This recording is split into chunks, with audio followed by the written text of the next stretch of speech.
Good evening, guys, it's your boy Sly Geordie and welcome back to another episode of F1 23 My Team Career. This time for the Monza Grand Prix. Here's all the results on screen. Last episode, it feels like our luck is beginning to run out. We got really lucky in that last one. We should have been out of the points completely for what happened during qualifying in Zandvoort, but we got really lucky with the safety car in the last few laps and we were able to take 9th. So I don't think our luck's going to last much longer. We have some upgrades coming in, but Monza could prove to be the breaking point. It could finally prove to be the point where, hey, enough is enough. In other news though, I do want to really apologise for the wait between episodes. I actually recorded the Monza episode, this one here, ages ago, like probably a week ago. Like, it's been a week since I worked on anything YouTube and I've just been so busy.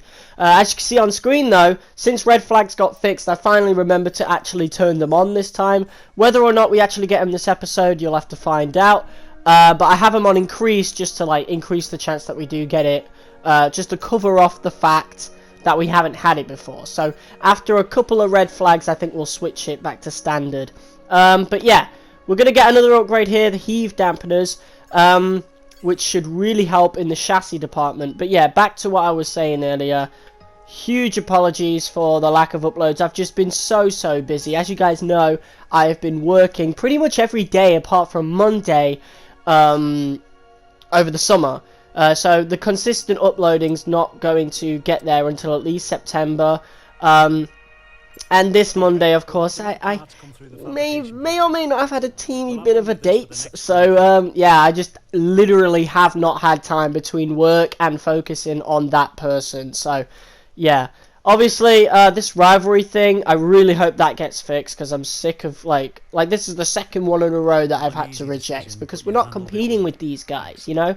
It's Alonso and Norris that I'm competing with. It should be either of those people, or Ocon, or Gasly, or even Bottas again, you know? But yeah, the Monza Grand Prix, I'm kind of looking forward to, because I do have a setup ready for this one. But again, it seems as though the upgrades, or the lack of upgrades that we did towards the start of the season, with me just being silly and not knowing that, you know, fabrication meant, like, I could do multiple at once. Like, I literally only found that out a couple of episodes ago. It might come back to haunt us for a while until we, you know, start to get some big upgrades in. And as you saw on Zandvoort, that's already a big,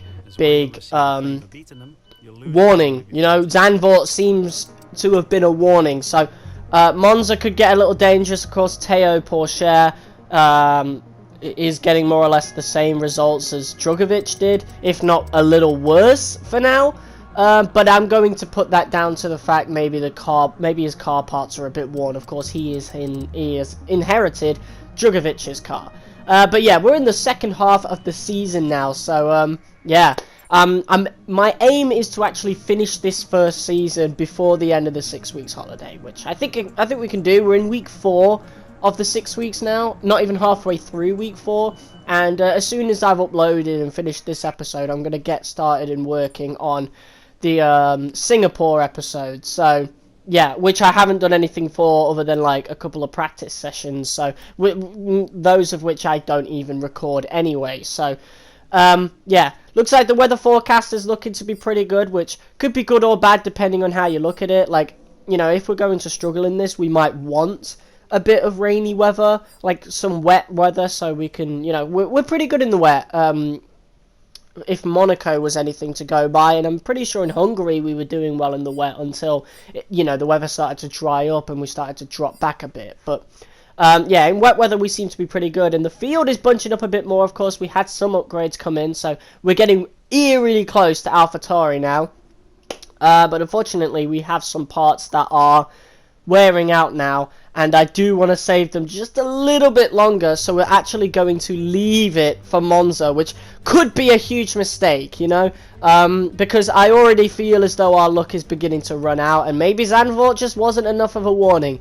Who knows? We'll have to find out this episode, but we are now going to get into our first quali lap around Monza. So we found it pretty easy to get into Q3 in prior episodes, but again, with the worn parts and the fact that I feel as though our luck is already beginning to run out, we'll have to find out as we go. We zoom past Lance Stroll here as we go into the first couple of corners around Monza here. Our first ever lap around Monza in the STR1, the Slide Team Racing 1, whatever. I think we'll start naming our cars like everyone else does now. So yeah, with the STR1, hopefully the STR02 is going to be a much better car, but yeah, I feel good around this circuit because I'd already made a setup for Monza from the multiplayer, so yeah, I'm feeling pretty good about it, to be quite honest. But then again, if Belgium is anything to go by, if Spa is anything to go by, then I can't really have too much faith in a good setup, because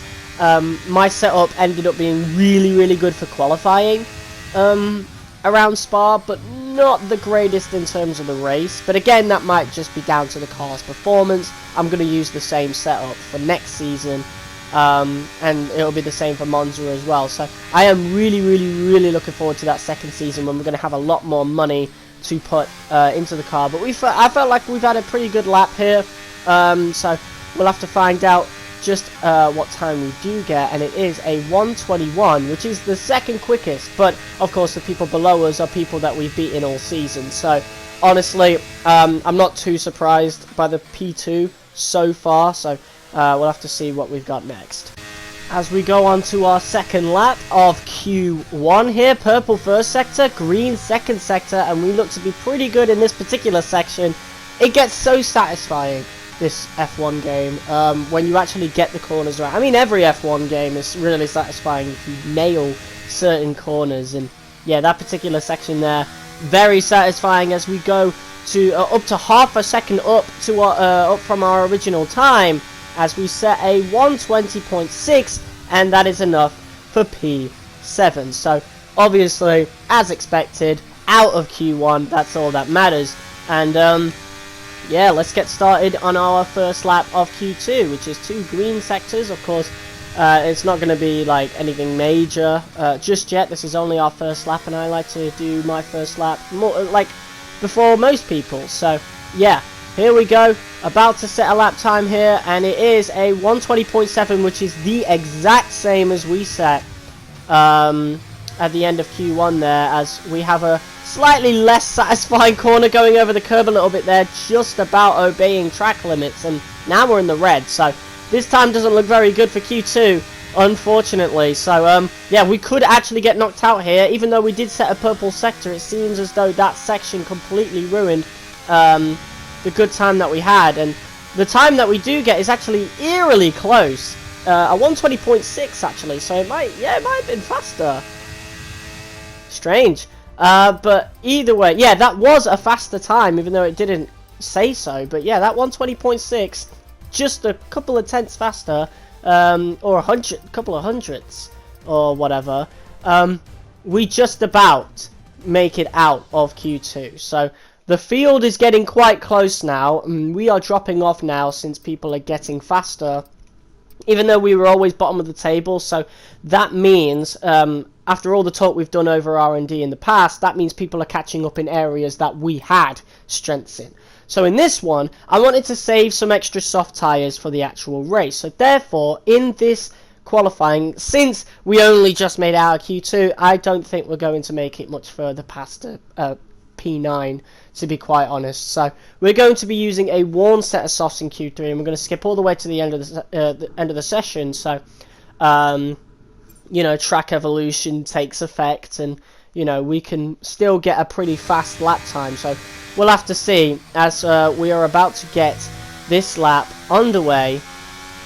And here we go, we take control here. So Oscar Piastri has made it through to Q3, so McLaren are looking better, which is bad news, because yeah, that's the same car. So if Oscar Piastri is getting better, that means we've got an extra person to deal with. And if you saw last episode, we've already got Haas to keep an eye on. So yeah, things are not looking too good for us right now. Our luck may be beginning to run out. It may just run out this episode, but yeah, here we go for our first and only lap around Monza in qualifying 3 with a worn set of softs. Not very worn though, they're only a couple of laps old if you count the in laps and out laps, so it'd be like 3 laps old.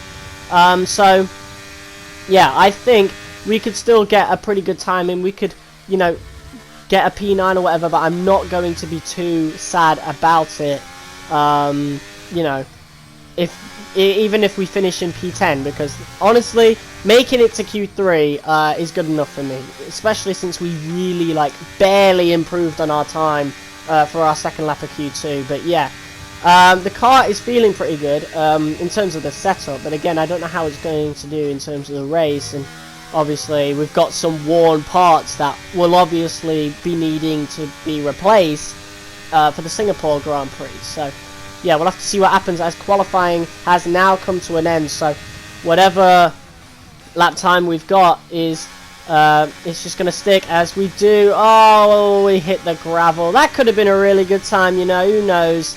But yeah, that pretty much just sums up our day. Probably the slowest lap time that we've set throughout the entirety of qualifying. So that does suck.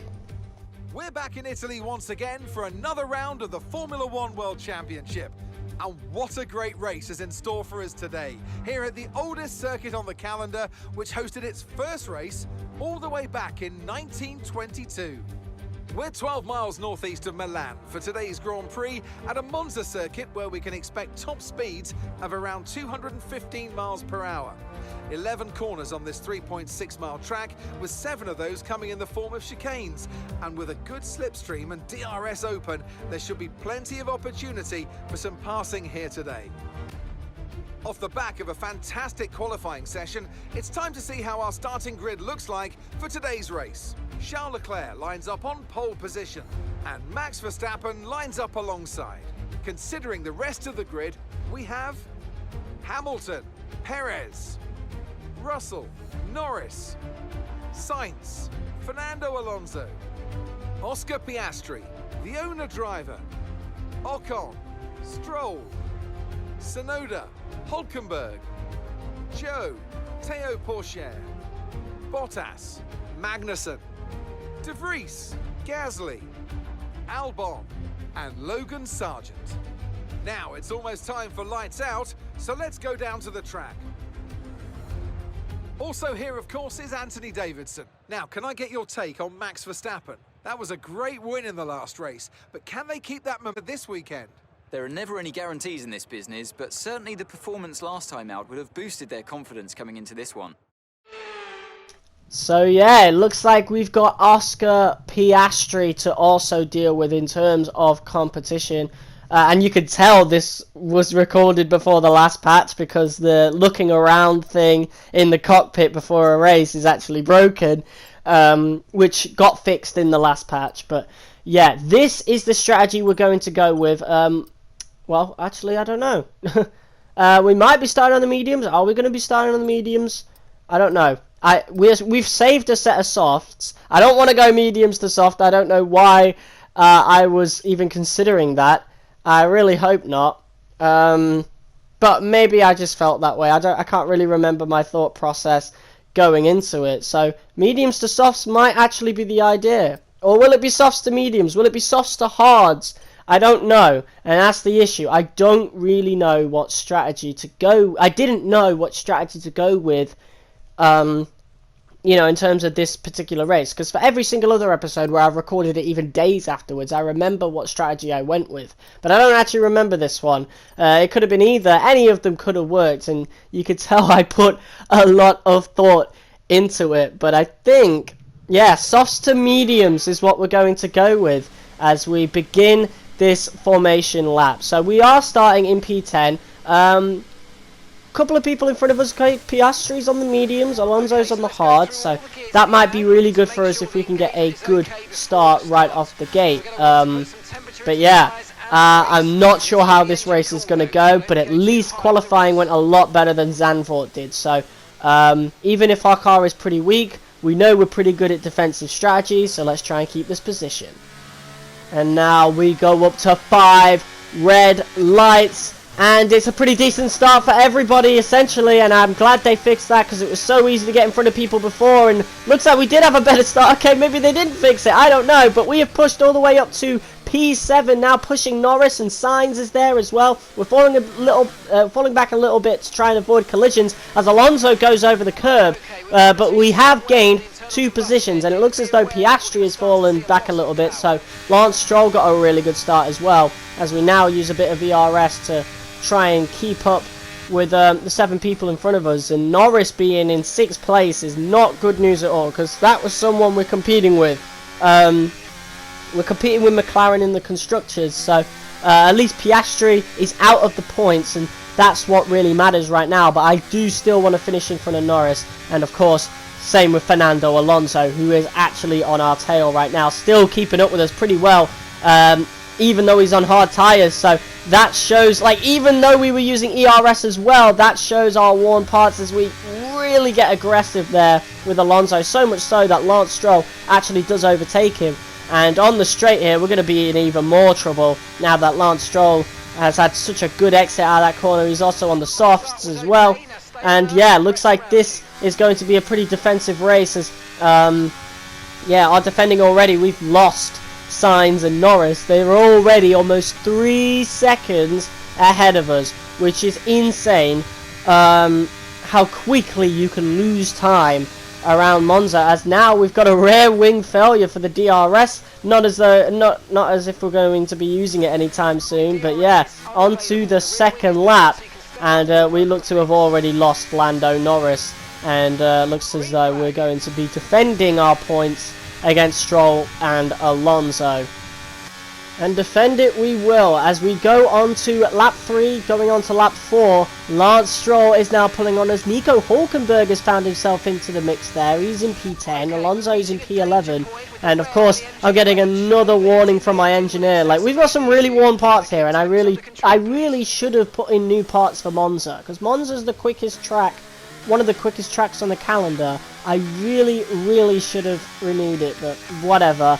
Lance Stroll did get pretty close there, but we do manage to keep the position. But he's there again. He's going around the outside. Like, this is what our issue is now. Like, these cars, they're developing faster than us, and yeah, they've obviously got fresher parts as well. Lap 5 now, we're in a lot of trouble. There's only so much we can defend as Lance Stroll, Nico Hülkenberg, and Esteban Ocon all into the mix here. There's actually some collisions going on here.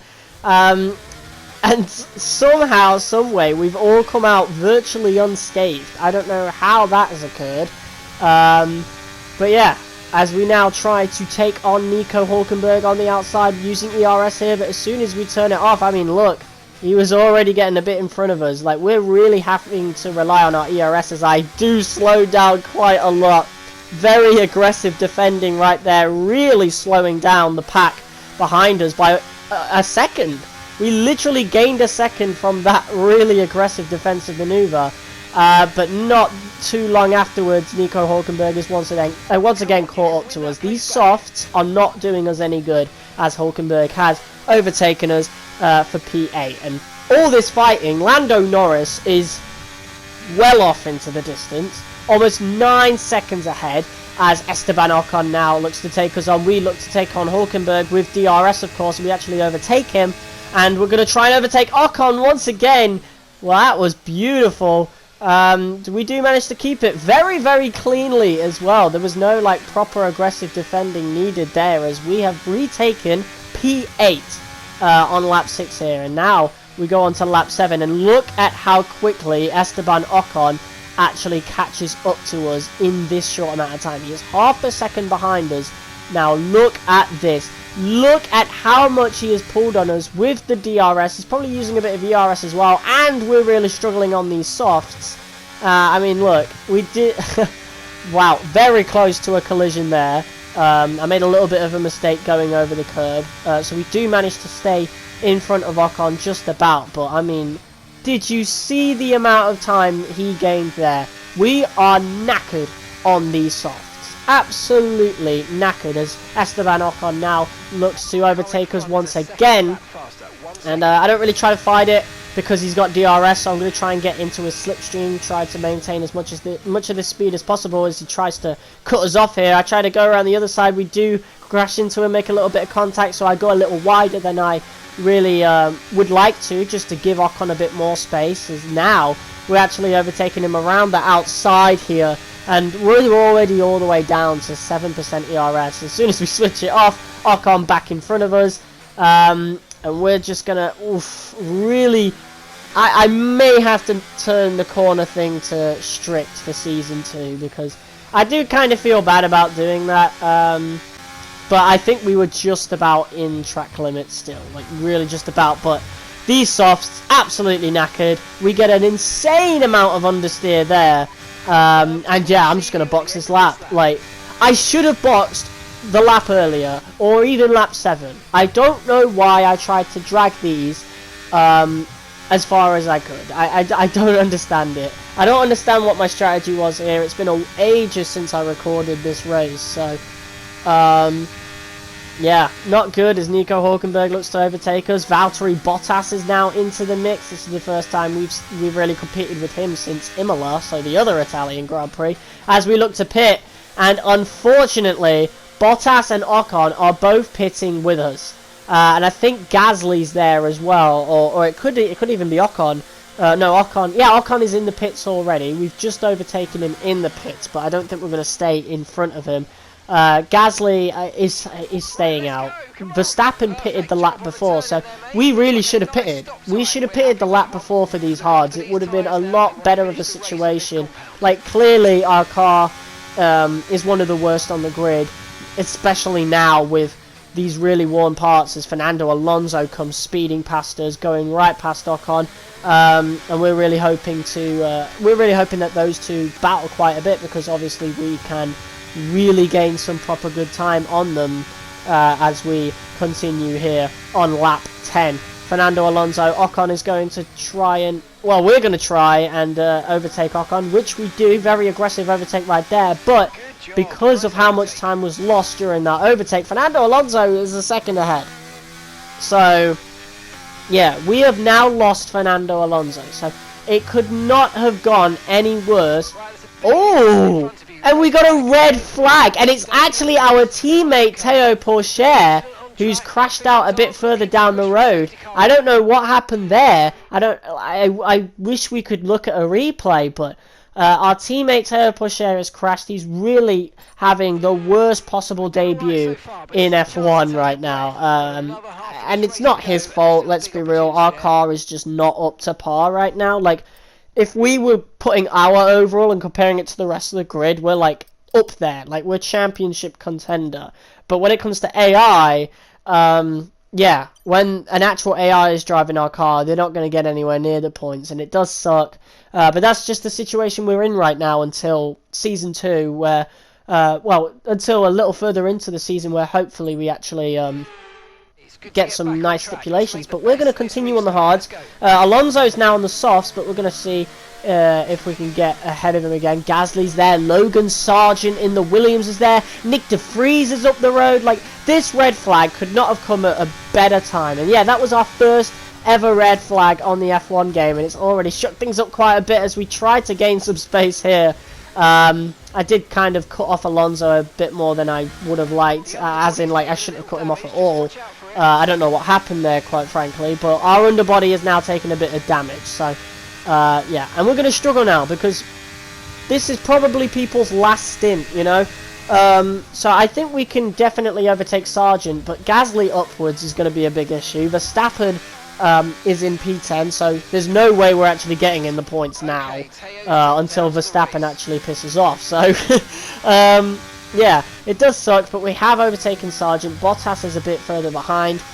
We do have some clean air as we now go on to lap 14, going on to lap 15, as Verstappen has definitely overtaken a bunch of people, and Gasly's there as well. We tried to squeeze him out as much as possible.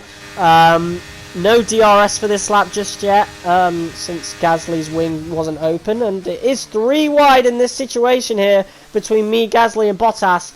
I think Logan Sargent is there as well, but we managed to come off the best there. We're actually in P10, we're in the points, on lap 15 here. So let's see if we can catch up to Guan Yu Zhou. Maybe we can even catch up to Piastri. But if Zandvoort's anything to go by, it's not going to happen. And at this point, De Vries is falling a little bit, but he's on the softs. So there's no way we're catching him. Lap 17, Bottas goes past us. Alonso goes past us. We're actually going to really fight Alonso here. Alonso actually loses 2 positions on that corner to Gasly and Stroll as a result of our overtake, which is great news for us. It might just be the only source of good news that we've got. One of our rivals is still finishing lower than us. So I'm glad that we've got that going for us. There's tight squeeze going into turn 1 here. We should have probably given them more room, and now we have critical damage to the floor. So these last 2 laps are going to be a bit of a doozy, especially since Bottas and Gasly, they're on a quicker compound. We probably should have restarted on the mediums, if I'm being quite frank. But I didn't really know what to do. Our pace around Monza here was just terrible all the way through. As we now go on to the final lap, Valtteri Bottas goes right past us. Gasly's going to have a little look as well as we go into turn 1. We're going to stay in front of Gasly, but yeah, there you go. Bottas, some excellent defending from Valtteri there, and P10 is gone. Like, there's no way we're going to gain enough time.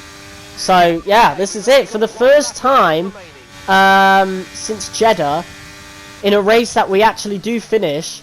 We're not getting any points. I think it was Jeddah where we didn't get any points, so that absolutely sucks, but we had it coming. I did say in Zandvoort our luck was going to run out soon enough. Hell, in Zandvoort that should have been the place where we did lose the points, but we got really lucky with the yellow flag. Sorry, with the safety car, we got really lucky with that. No such luck here in Monza, even with the red flag. Could we have gone on to softs or mediums? Probably, but I wanted to trust the hards, and to be quite honest, I think if our car had healthy parts in it, you know, it would have been good. But our ICE, for example, is like almost 80% like worn, so not good at all. As now Pierre Gasly overtakes us on the final corner. That's just the cherry on top of a pretty shitty weekend. And there you go, P12. That's a fantastic performance from Ferrari. It hardly looked in doubt. Well, Anthony Davidson, a resounding victory today, but what set them apart from the rest? Well, time management probably played quite a large role in the outcome of this one. As ever, it's not just about speed, it's all about maintaining that speed consistently over a stint, over a race distance. So being able to keep up the lap times while still being smooth on the controls and gentle on the tyres, that's really where the race was won today. Looking at the podium, you can see that red suit familiar to fans across the globe. A world-class win for a world-class team. Ferrari, do it again. Well, it's a dream weekend for Ferrari, a double podium for the Scuderia here at their home race. That is what you like to see. It's always good to see Ferrari on top at Monza. Max Verstappen got onto the podium there as well. I think that's Verstappen. I'm pretty sure it is. No, it's Perez. So Verstappen actually didn't get over to the podium. It's Perez who's on there. So Red Bull still looking strong. Ferrari looking even stronger in this particular Grand Prix. But yeah, there you go.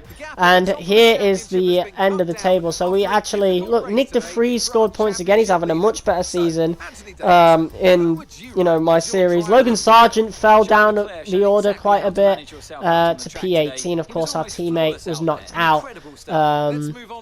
Hulkenberg also, so Hulkenberg and Porsche must have crashed or something. I really wish I'd have looked at what happened there, but yeah.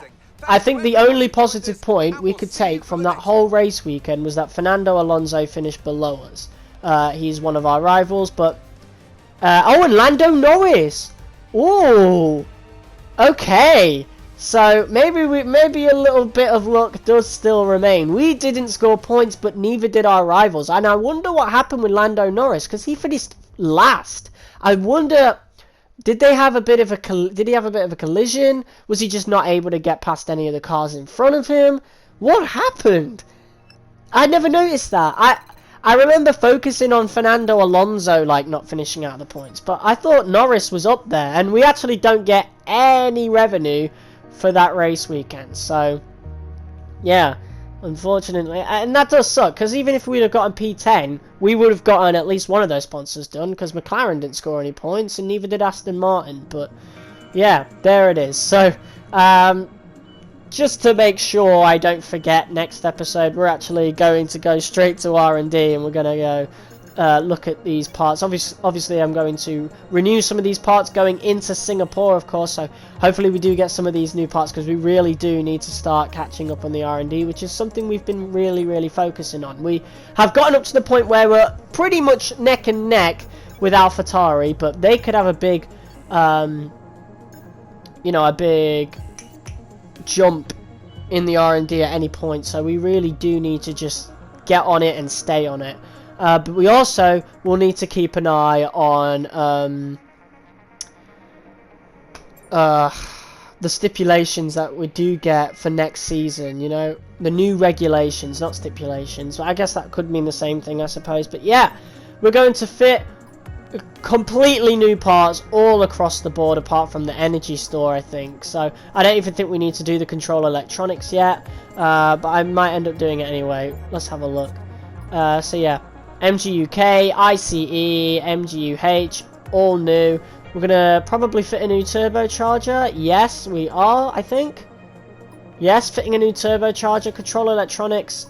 I think we could do a couple more Grand Prix with that, and we're going to fit a new gearbox as well. And we might be in a bit of trouble here, because obviously in terms of the gearbox, we might run out. But yeah, there you go. That is the end of this episode of F1 23 My Team Career Mode. Next up is the Singapore Grand Prix. So that's a street circuit, and I'm really excited to see what we can cook up for that one. But yeah, cheers guys for watching. Sorry for the wait for this episode again, and the wait for the next episode will not be as long. I can promise you that. So I'll see you next time. Peace.